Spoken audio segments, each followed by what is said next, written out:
मुखिया के घर तांत्रिक महाराज और ऋषिधर बाबा दोनों बैठे हुए थे और ये सभी काफी परेशान दिख रहे थे।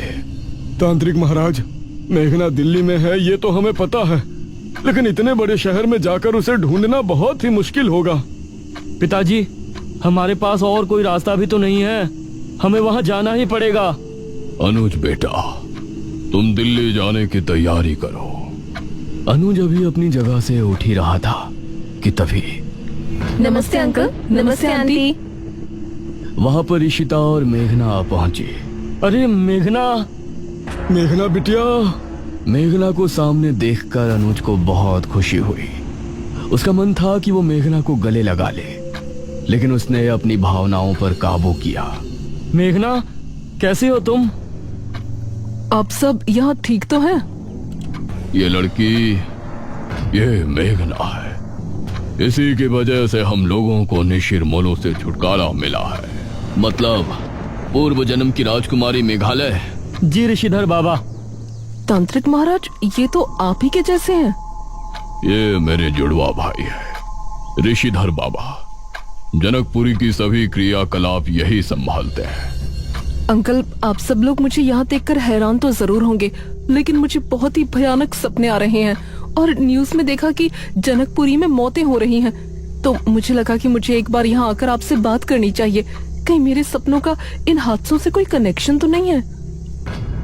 बेटी, जनकपुरी में हो रही मौत का कारण भी तुम्हारे अतीत से जुड़ा है। क्या मतलब अंकल? दमयंती वापस आ गई है मेघना। ये सुनकर ईशिता और मेघना हैरान रह गए। लेकिन वो कैसे वापस आ सकती है? वो तो गुफा में कैद है ना? मेघना, जिस गुफा से हमने महाराज का ताबूत निकाला था, इत्तेफाक से दमयंती का ताबूत भी वहीं रखा हुआ था। तुम्हारे कदम उस गुफा में पड़े तो दमयंती जाग उठी। ये सुनकर मेघना अपने कदम पीछे लेते हुए सोफे पर ऐसे बैठ गई जैसे उसे बहुत बड़ा झटका लगा हो। पिछली बार जब यहाँ आई थी तो मेरे आते ही निशिर मोलो जाग गए थे। उनको खत्म करके वापस गई तो गुफा में कदम रखने की वजह से दमयंती जाग गई। मुझे तो लगता है आप लोगों के लिए मैं ही मनहूस हूँ। अरे नहीं बेटी, ऐसा मत बोलो। बेटी, तुम्हारी इसमें कोई गलती नहीं है। तुम तो भलाई करने गई थी। यह तो बस एक संयोग है कि महाराज और दमयंती की लाश एक ही गुफा में थी। उसके लिए खुद को दोष मत दो। अंकल, अब हम उस दमयंती को कैसे रोकेंगे? दमयंती ने उठते ही सबसे पहले तुम्हारे बारे में ही सोचा होगा, क्योंकि तुम ही ने उसकी क्रिया भंग करके उसे ताबूत में कैद किया था। अब वो तुमसे बदला लेने की ही सोच रही होगी। वही तो हम जानना चाहते हैं तांत्रिक महाराज। अब हम उसका मुकाबला कैसे करेंगे? ये सवाल बहुत मुश्किल है अनुज बेटा। पिछली बार जिस तरह राजकुमारी मेघालय यानी मेघना ने उसे कैद किया था, उस विधि को वो अब पहले ही जानती है। हमें उसे खत्म करने के लिए कोई नया रास्ता निकालना होगा, लेकिन कैसे करेंगे? वह बहुत शक्तिशाली हो चुकी है। इस तरफ दमयंती गुफा के अंदर बैठी हुई थी। सही कहा, इस बार मैं ऐसा बदला लूंगी जिसे देखकर काल भी घबरा जाए।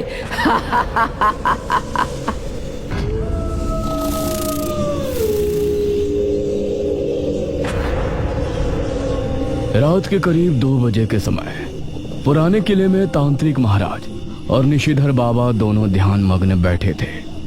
दोनों योग मुद्रा में थे और उनकी आंखें बंद थीं। ईशिता, मेघना और अनुज एक तरफ, मुखिया और ठकुराइन दूसरी तरफ बैठे थे। तभी अनुज धीरे से मेघना से बोला, मेघना, वैसे एक बात कहूँ? हाँ कहो। तुम्हारे जाने के बाद तुम्हारी असली मौजूदगी का एहसास हुआ मुझे। इस पर मेघना ने अनुज की तरफ देखा। मतलब तुम्हारे यहाँ से जाने के बाद एक दिन के अंदर ही मैं इतना ऊब गया था, गांव में मन ही नहीं लग रहा था। कभी कभी तो मैं ये सोचता था कि निशिर मोलो इस गांव से गए ही क्यों, और क्यों तुम्हें यहाँ से जाना पड़ा। ओह अच्छा, वैसे अनुज कि तुमको इतनी ही प्यारी लगती है तो इसे गांव में ही रोक लो ना।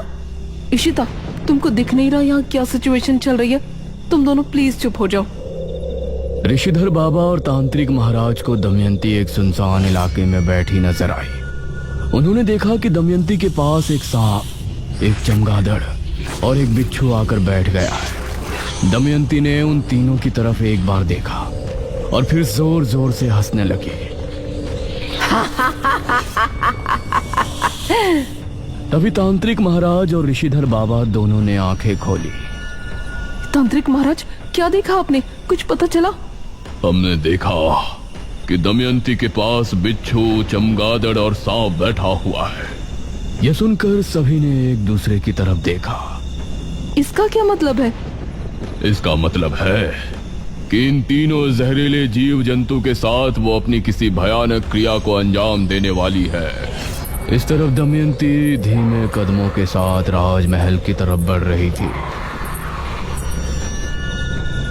उसने राजमहल के मुख्य द्वार को खोला और मुस्कुराते हुए अंदर चली गई।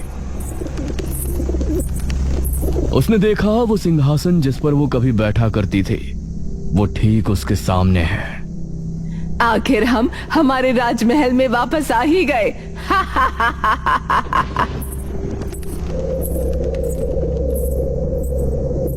वो जैसे ही सिंहासन पर बैठी, वैसे ही राजमहल के सभी रोशनदान अपने आप जल उठे।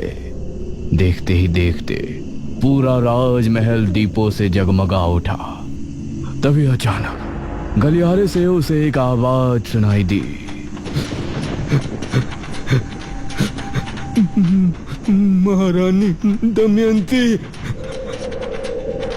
यह किसी के सिसकने की आवाज थी, जिसे सुनकर दमयंती के चेहरे पर आई खुशी उड़न छू हो गई। दमयंती सिंहासन से उठी और गलियारे की तरफ बढ़ गई।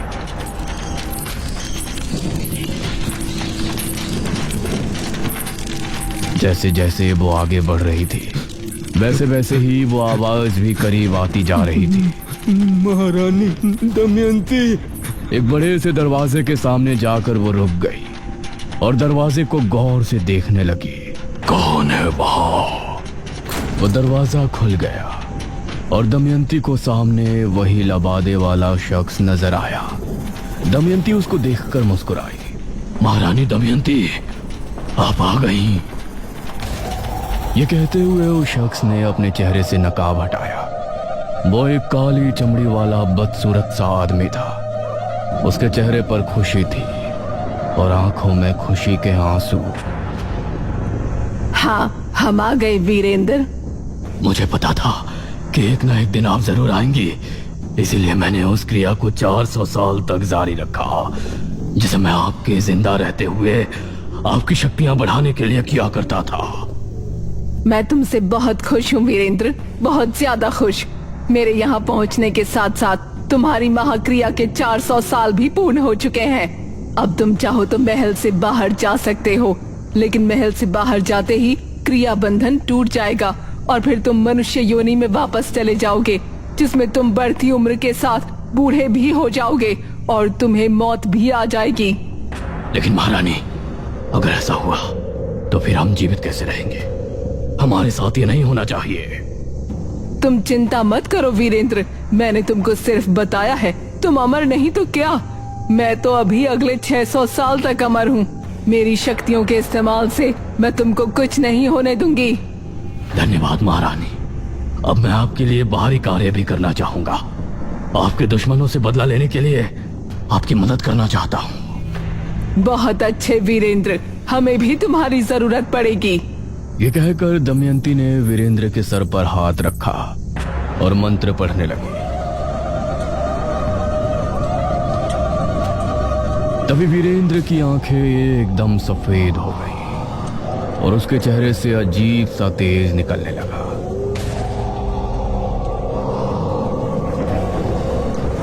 कुछ देर बाद किसी ने किले के दरवाजे पर दस्तक दी।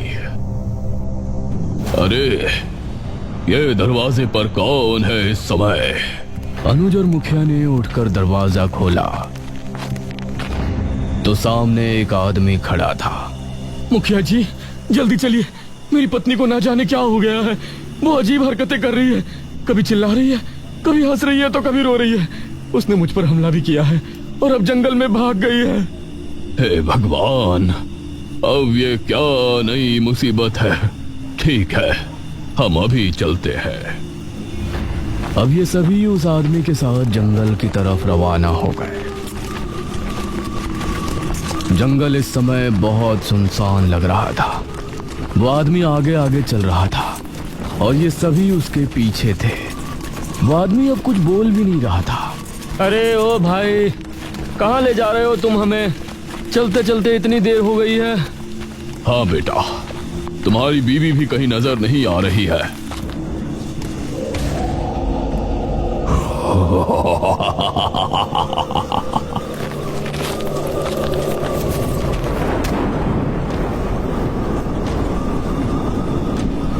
ये देखकर सभी हैरान रह गए। अरे छोड़ इन्हें! ये तांत्रिक महाराज को उससे छुड़ाने की कोशिश करने लगे, लेकिन उसकी पकड़ बहुत मजबूत थी। तांत्रिक, तूने बहुत साथ दिया है ना इस राजकुमारी मेघालय का।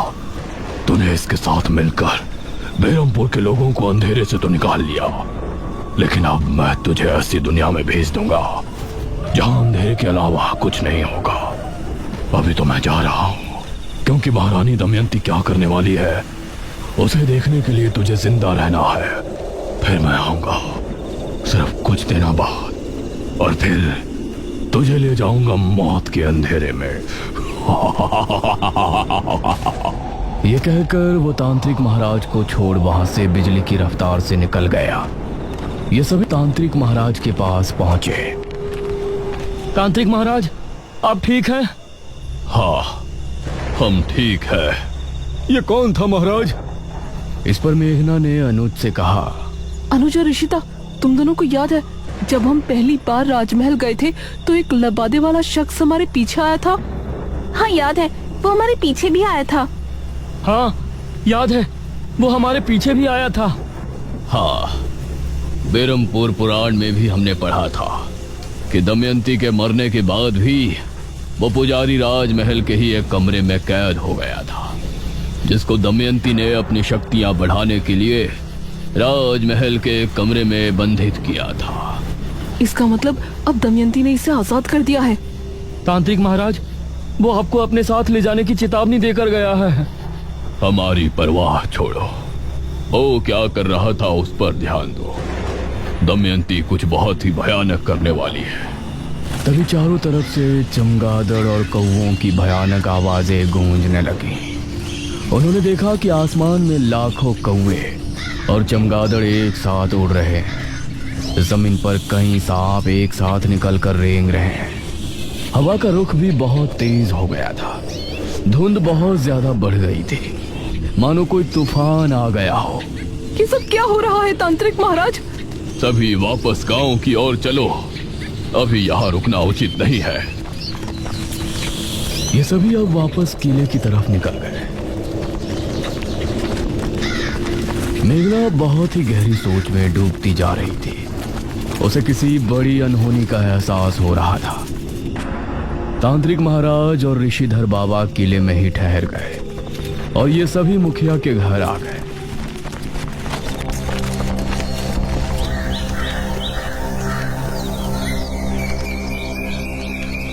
अगली सुबह जब ये सभी नाश्ता कर रहे थे तो अनुज ने न्यूज ऑन कर रखी थी। भारत में पहली बार एक ऐसी घटना घटी है जो देखने वालों के दिमाग को बौखला रही है। बेरमपुर, जनकपुरी और इनके आसपास जितने भी शहरी इलाके हैं, उन इलाकों से चमगादड़ और कौवे एक ही समय में आसमान में उड़ एक ही दिशा में जा रहे हैं। जंगलों से सांप अपने बिलों से निकलकर एक ही दिशा में रेंग रहे हैं। लोगों का कहना है कि सभी कौवे और चमगादड़ जनकपुरी के जंगल की तरफ गए थे और उसके बाद कहां गायब हो गए ये किसी को समझ नहीं आ रहा है। ये सुनकर सभी हैरान रह गए। हे भगवान, मतलब वो सभी सांप, कौवे और चमगादड़ जनकपुरी गए हैं। ये बात हमें जल्द ही तांत्रिक महाराज को बतानी चाहिए। अंकल, आप और आंटी यहीं रुकिए, हम तीनों तांत्रिक महाराज के पास जाते हैं। अनुज, इशिता और मेघना उसी समय किले पर पहुंचे।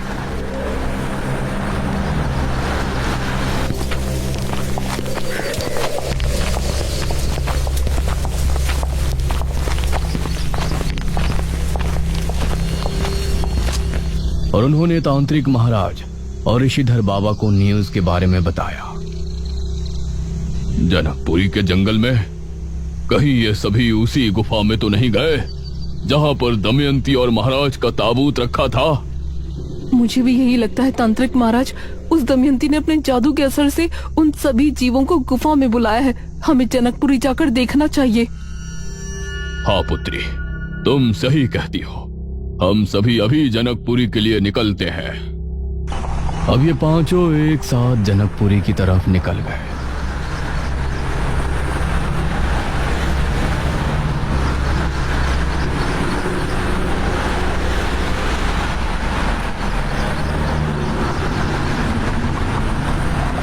और वहां पहुंचते हुए इनको शाम हो गई। वहां पहुंचने पर इन्होंने जनकपुरी के लोगों को चौक पर जमा किया। ऋषिधर बाबा, अच्छा हुआ आप आ गए। क्या हुआ आप लोगों को? आप यहाँ जमा क्यों हैं? ऋषिधर बाबा, कल रात हमने करोड़ों चमगादड़ और कौओं को उसी गुफा की तरफ जाते हुए देखा है जहाँ से तांत्रिक महाराज विश्वजीत का ताबूत लेकर गए थे। हम उस गुफा में जाने के लिए ही यहाँ आए। आप लोग यहीं रुककर हमारे वापस आने तक का इंतजार करें। गांव के लोगों से बात करके ये पांचों अब गुफा की तरफ रवाना हो गए। महारानी, वो सभी गुफा की तरफ ही आ रहे हैं, आपको मारने के इरादे से। मुझे मारने के इरादे से? कुछ देर चलने के बाद ये सभी गुफा पर पहुंचे।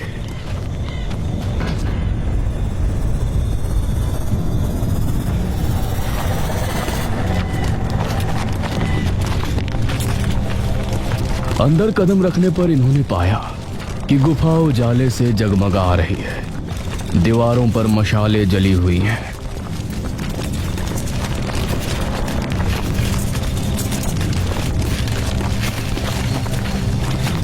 इन्होंने देखा कि दमयंती जमीन पर अग्निकुंड के सामने बैठी है और उसके चारों तरफ कौवे, चमगादड़ और सांप और बिच्छू जमा है। दमयंती ने इनको देखा तो ऊंचे स्वर में बोली, आओ राजकुमारी मेघालय, मुझे मारने आई हो ना? आगे बढ़ो। कोई आगे मत बढ़ना, ये बहुत जहरीले सांप और बिच्छू है।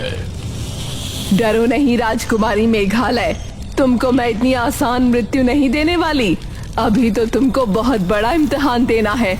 400 साल पहले तुमने पूरे राज्य को अपने उस मृत्युंजय अमृत के जरिए एक महामारी से बचाया था ना? अब देखना, अब पूरा भारतवर्ष महामारी में डूब जाएगा। बचाया जाए तो बचा लेना। इतना कहकर दमयंती ने मंत्र पढ़ना शुरू किया और सभी बिच्छू और सांप इन पांचों की तरफ दौड़े। अरे सभी जल्दी से बाहर निकलो, जल्दी। ये सभी तेजी के साथ गुफा से बाहर भाग निकले और इनको बाहर निकलता देखकर वो सभी सांप और बिच्छू वापस से गुफा के अंदर चले गए। ये अंदर क्या कर रही है? कुछ भी समझ में नहीं आ रहा है। तभी इन सभी ने एक बहुत ही अजीब दृश्य देखा। गुफा के मुंह से एक बेहद काला धुआं निकलने लगा। ये क्या है? वो धुआं निकलकर आकाश में फैलने लगा और हवा में घुलने लगा, मानो चारों तरफ अंधेरा छा गया हो। धुएं में एक बेहद खतरनाक झल थी। इन सभी को खांसी होने लगी और सांस लेने में परेशानी होने लगी। एक एक करके सभी बेहोश होने लगे। अनुज! मेघना अनुज की तरफ भागी और अनुज भी उसी की तरफ आ रहा था, लेकिन ये एक दूसरे से मिलते इससे पहले ही दोनों की सांसें उखड़ी और ये दोनों भी बेहोश हो गए।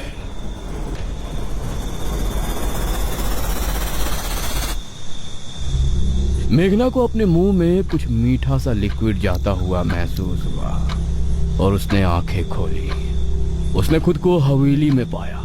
इशिता के हाथ में कांच की एक बोतल थी जिसके अंदर मृत्युंजय अमृत था। अनुज और बाकी सभी कमरे में मौजूद थे। शुक्र है तू होश में आ गई। हम सभी तो बेहोश हो गए थे ना, हम यहाँ कैसे पहुँचे? तुम लोग सुबह होने पर भी वापस नहीं लौटे थे। वहीं सुबह से ही ये खबर फैली थी। कि जनकपुरी के लोगों में अजीब सी बीमारी फैली है।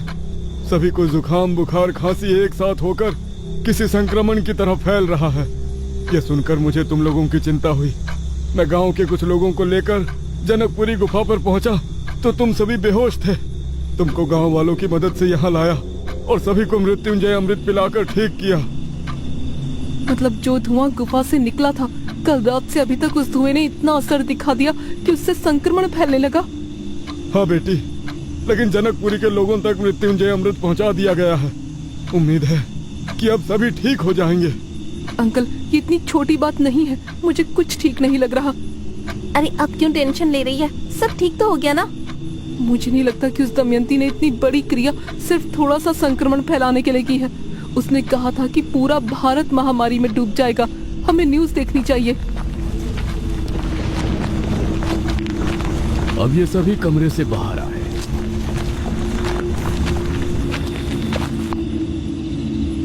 और फिर अनुज ने टीवी ऑन किया।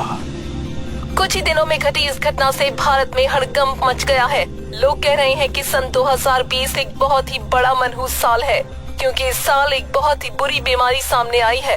खांसी जुकाम के मामले इतने बढ़ते जा रहे हैं जिनकी कोई गिनती नहीं है। डॉक्टर्स का कहना है कि पहली बार खांसी, जुकाम और बुखार जैसी बीमारी किसी के करीब जाने से फैल रही है और इसका कारण पता लगाना नामुमकिन रहा है। ये खबर सुनकर मेघना और ज्यादा परेशान हो गई। मेघना, मुझे कुछ समझ आ रहा है यार। क्या समझ आ रहा है तुझे? सांप, बिच्छू, चमगादड़, इन तीनों जीव में बहुत ज्यादा मात्रा में जहर होता है। दमयंती ने अपने काले जादू की क्रिया में इनका इस्तेमाल किया है। इसीलिए जो धुआं गुफा से बाहर निकला था उसमें इन तीनों के जहर का असर होने की वजह से ये एक वायरस बनकर फैल गया है, जिसकी वजह से लोग बीमार हो रहे हैं। हे भगवान, अगर ये ज्यादा फैल गया तो पूरे इंडिया के लोगों को कहाँ तक मृत्युंजय अमृत पिलाएंगे? अब मुझे समझ आ रहा है कि उसने मुझे वो चुनौती क्यों दी थी। अब क्या होगा तांत्रिक महाराज? इस विपदा का हल तो हमारे भी समझ नहीं आ रहा। वैसे मेघना, मुझे नहीं लगता कि ये बीमारी ज्यादा दिन तक चलने वाली है। कुछ ही दिनों में हवा से वो वायरस खत्म हो जाएगा तो सब अपने आप ठीक होना शुरू हो जाएंगे। इस पर मेघना एक पल को शांत रही। उम्मीद तो ऐसी ही है।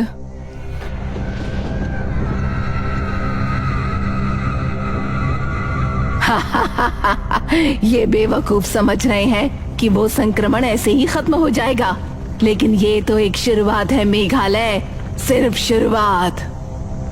मेघना इसी आशा में थी कि वायरस खत्म हो जाएगा और लोग बीमार पड़ना बंद हो जाएंगे, लेकिन दिन पर दिन लोगों की तबीयत बिगड़ती जा रही थी। जनवरी से फरवरी का महीना ऐसे ही निकल गया था और अब मार्च का महीना भी आधा निकल गया था। रात के समय ये सभी मुखिया के घर पर इकट्ठे थे। उम्मीद है आज कुछ अच्छी खबर सुनने को मिले। अनुज ने टीवी ऑन किया और सभी न्यूज देखने लगे।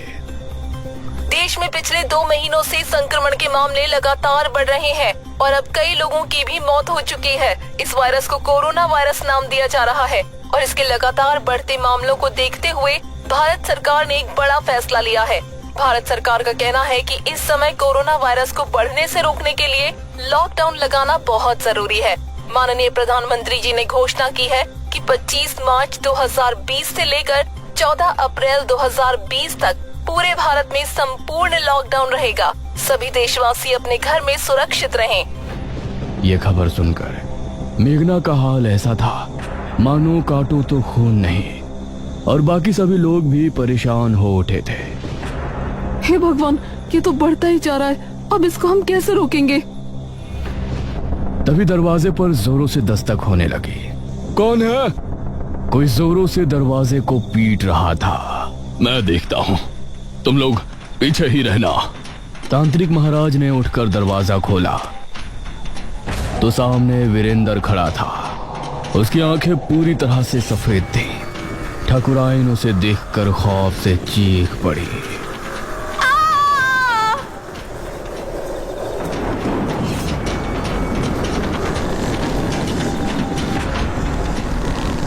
और उनको घसीट कर ले जाने लगा। तांत्रिक महाराज! ये सभी बाहर की तरफ भागे, लेकिन तभी दरवाजा अपने आप बंद हो गया।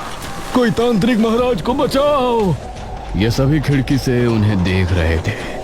वीरेंद्र तांत्रिक महाराज को घसीटते हुए जंगल की तरफ ले जा रहा था।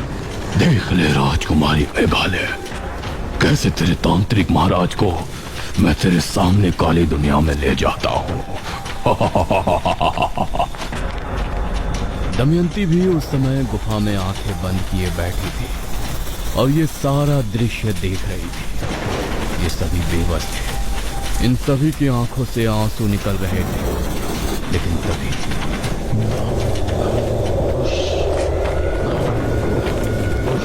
ये सभी इस आवाज को सुनकर हैरान रह गए। वीरेंद्र के चेहरे से भी हंसी गायब हो गई। उसने देखा कि सामने से निशिर मोलो उसी की तरफ आ रहे हैं। उन्हें आता देख उसने तांत्रिक महाराज को छोड़ दिया। निशिर मोलो उसके करीब आकर रुक गए। उनकी आंखें लाल लाल चमक उठी। वीरेंद्र की आंखों में खौफ उतर आया। तभी ताबूत खुल गया। उसके अंदर से सुनहरी रोशनी निकली और वीरेंद्र को ताबूत के अंदर खींच ले गई। निशिर मोलो वीरेंद्र को लेकर चला। तभी दरवाजा भी खुल गया और ये सभी बाहर निकलकर तांत्रिक महाराज के पास पहुंचे। इस तरफ दमयंती ने ये देखा तो उसके क्रोध की सीमा पार हो गई। ये कैसे हो सकता है? ये तो वही 4 लोग हैं जो मुझे सपने में दिखा करते थे। ये सच में इस दुनिया में है? दमयंती अब क्या करने वाली है? इस खतरनाक वायरस से मेघना लोगों को कैसे बचाएंगे? निशिर मोलो अचानक वापस कैसे आए? क्या अब फिर से बेरमपुर की गलियों में निशिर मोलो का खौफ पैदा हो जाएगा? इन सवालों के जवाब जानने के लिए देखिए इस कहानी का अगला भाग जल्द ही।